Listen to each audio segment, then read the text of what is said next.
Assalamualaikum warahmatullahi wabarakatuh.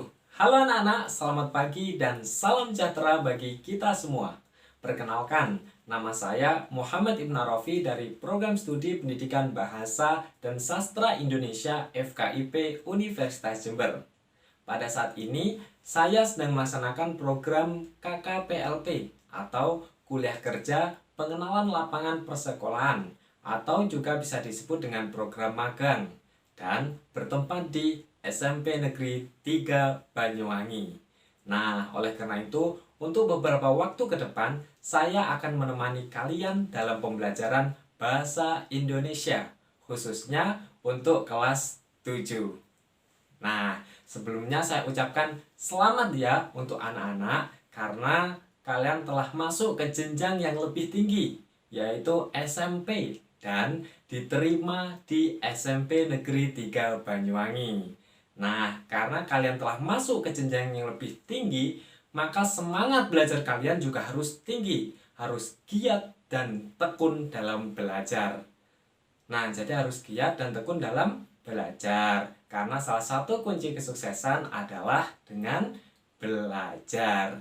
Nah, kemudian anak-anak jangan lupa untuk tetap jaga kesehatan ya. Jaga jarak, jaga kebersihan, serta membiasakan diri untuk cuci tangan agar kita terhindar dari segala penyakit, dari berbagai bentuk penyakit. Nah, anak-anak, sebelum kita mulai pembelajaran pada pagi ini, alangkah baiknya jika kita berdoa terlebih dahulu. Berdoa dimulai. Berdoa dapat diakhiri. Anak-anak, minggu lalu kita telah menyelesaikan pembelajaran bab pertama, yaitu teks deskripsi. Nah, kali ini kita belajar bab 2, yaitu teks cerita fantasi. Nah, kali ini kita akan belajar memahami dan mencipta cerita fantasi. Ada 4 kompetensi dasar yang akan kita pelajari pada bab 2 ini. Yang pertama adalah mengidentifikasi unsur cerita fantasi. Kemudian yang kedua, menceritakan kembali isi cerita fantasi yang dibaca atau didengar. Kemudian yang ketiga, menelaah struktur dan bahasa cerita fantasi. Dan yang keempat atau yang terakhir adalah menyajikan cerita fantasi. Nah, anak-anak, jadi tujuan pembelajaran pada bab 2 ini adalah anak-anak diharapkan mampu mencipta cerita fantasi atau menyajikan cerita fantasi. Nah, anak-anak, apakah kalian pernah melihat atau menonton Doraemon, kemudian Power Rangers, atau SpongeBob? Nah, ketiga contoh tersebut adalah termasuk dalam cerita fantasi. Sebenarnya banyak sekali contoh cerita fantasi yang ada. Misalnya Ultraman, kemudian film Harry Potter, kemudian cerita fabel, atau Naruto, dan masih banyak sekali contoh cerita fantasi yang ada. Nah, lalu apa itu cerita fantasi? Ayo, apakah anak-anak sudah ada yang tahu? Kalau misalkan anak-anak sudah ada yang tahu, silakan tulis di kolom komentar, nanti akan Bapak tanggapi atau Bapak respon. Nah, jadi pengertian dari cerita fantasi adalah cerita fiksi yang bersifat imajinatif dan hanya khayalan semata. Jadi, pengertian cerita fantasi adalah cerita fiksi yang bersifat imajinasi atau imajinatif dan hanya khayalan semata. Artinya tidak ada dalam dunia nyata. Nah, jadi pada pembelajaran bab 2 ini, sebelum kita mengulas satu persatu kompetensi dasar yang ada, kita harus mengetahui dan memahami dulu pengertian, ciri-ciri, dan jenis-jenis cerita fantasi. Nah, lalu bagaimana ciri-ciri cerita fantasi? Nah, jadi ciri umum cerita fantasi yang pertama adalah memiliki ide cerita. Nah, ide cerita ini dapat berasal dari sebagian dunia nyata dan dunia khayal yang diciptakan oleh pengarang.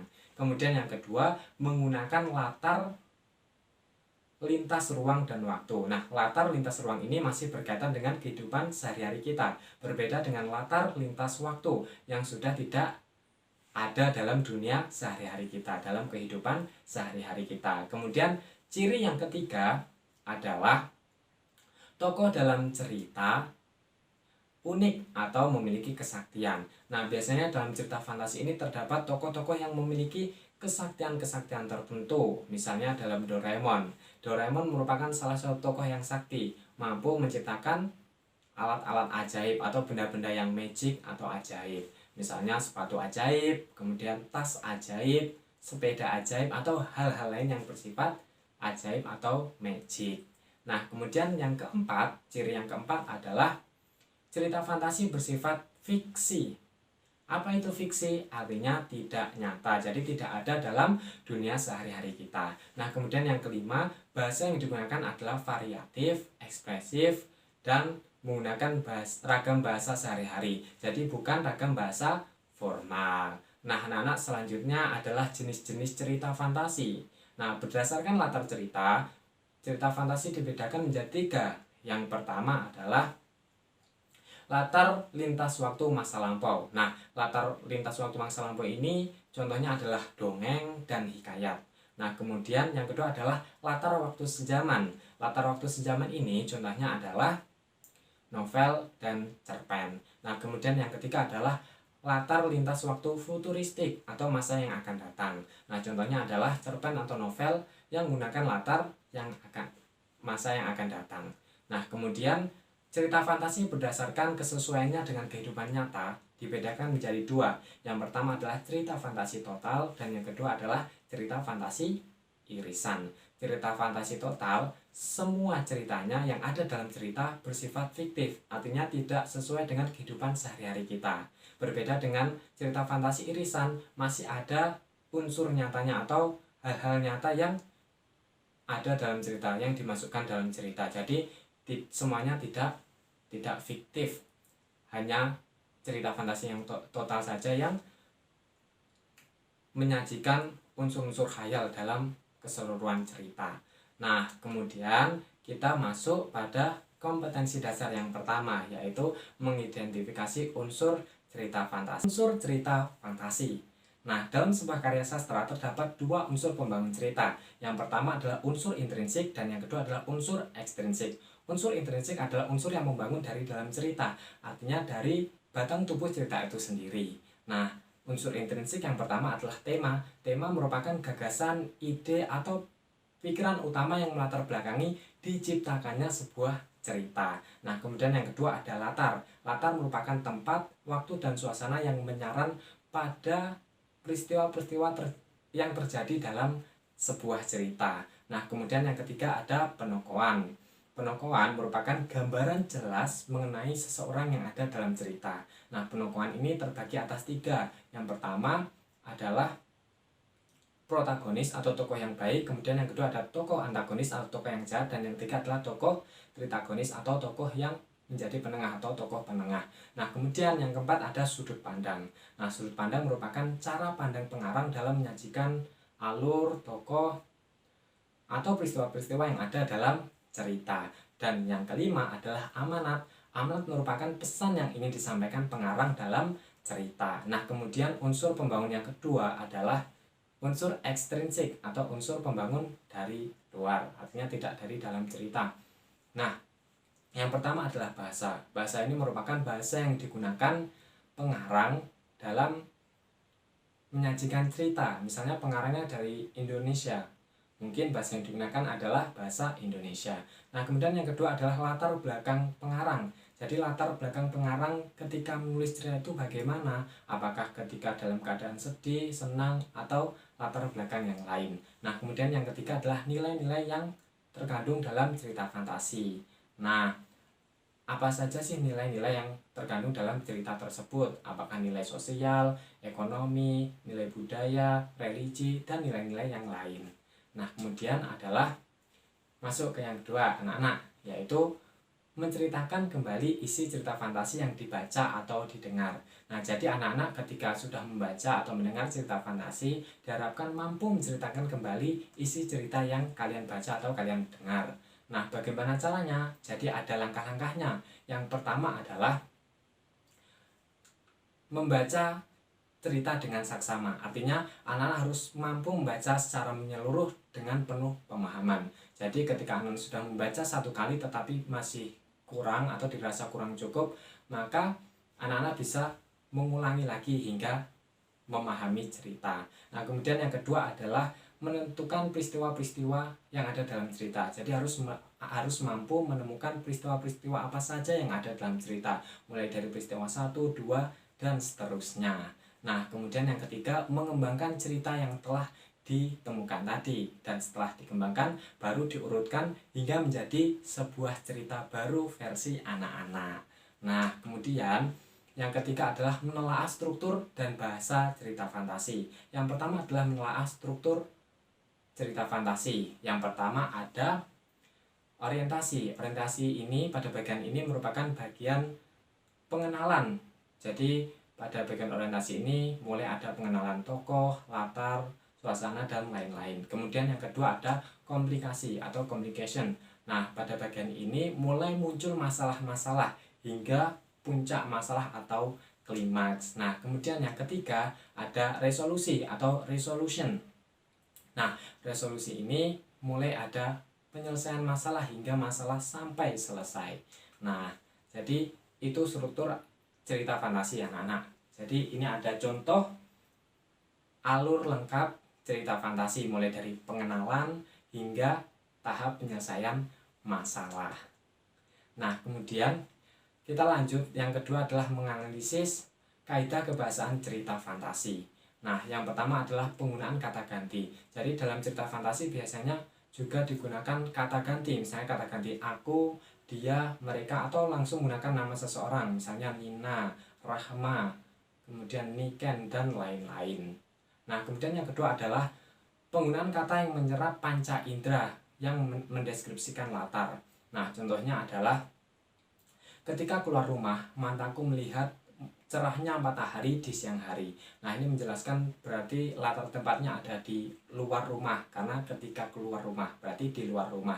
Kemudian suasananya cerah, tidak mendung, tidak hujan, dan waktunya ada di siang hari. Nah, kemudian yang ketiga adalah menggunakan pilihan kata dengan makna kias dan makna khusus. Contohnya adalah arti berhidung mancung. Dengan hidungnya yang menjulang tinggi, ia mengendus sekeliling. Nah, jadi hidung menjulang itu merupakan makna kias, dan hidung mancung itu merupakan kata khusus. Nah, kemudian yang keempat adalah penggunaan kata sambung penanda urutan waktu.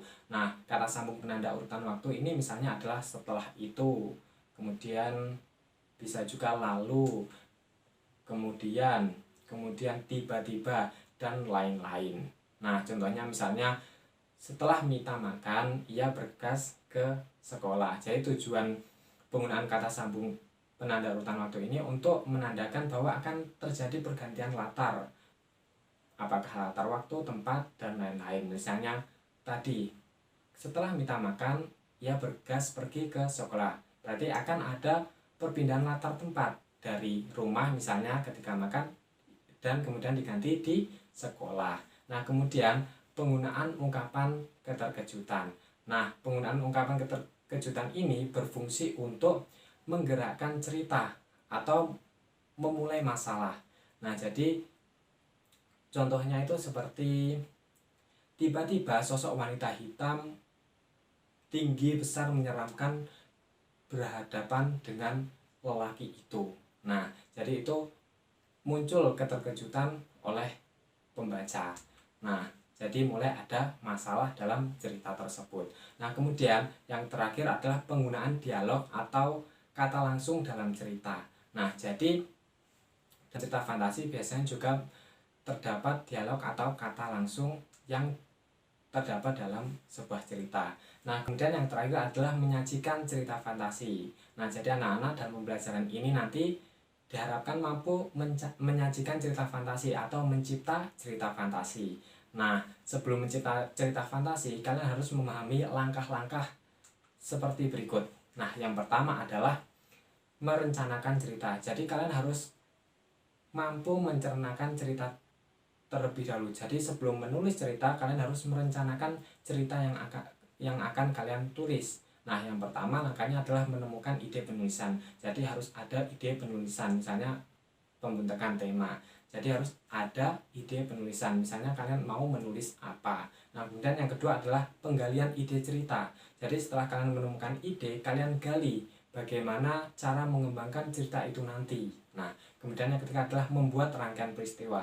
Jadi kalian harus menyusun rangkaian peristiwa mulai dari berita awal sampai hingga akhir cerita. Dan yang terakhir adalah mengembangkan cerita fantasi. Jadi setelah semuanya kumpul data tersebut, kalian tinggal mengembangkan cerita fantasi. Dan kemudian langkah yang kedua adalah menulis cerita fantasi. Nah, dalam menulis cerita fantasi juga ada langkah-langkahnya.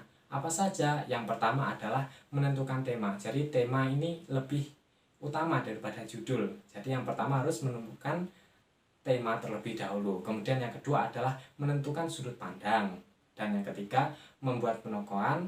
Kemudian yang ketiga menentukan alur atau plot. Baru yang kelima menentukan judul. Dan yang terakhir adalah membuat kerangka cerita. Nah, jadi itu saja teman-teman pembelajaran pada kali ini. Jadi pada pembelajaran pertama ini Bapak hanya menyampaikan gambaran umum materi yang akan kita pelajari pada bab 2, mulai dari mengidentifikasi unsur cerita fantasi sampai menyajikan cerita atau mencipta cerita. Nah, pada pertemuan selanjutnya kita akan membahas lebih dalam mengenai unsur cerita fantasi hingga menyajikan cerita fantasi. Nah, jadi pada pertemuan depan kita akan membahas unsur cerita fantasi dan bagaimana cara menceritakan kembali isi cerita fantasi yang sudah dibaca atau didengar. Nah, anak-anak jika ada pertanyaan silakan tulis di kolom komentar. Nanti akan Bapak respon atau Bapak tanggapi. Nah, mungkin cukup itu saja untuk pembelajaran pada kali ini. Alangkah baiknya kita berdoa terlebih dahulu sebelum kita menutup pembelajaran. Nah, berdoa dimulai.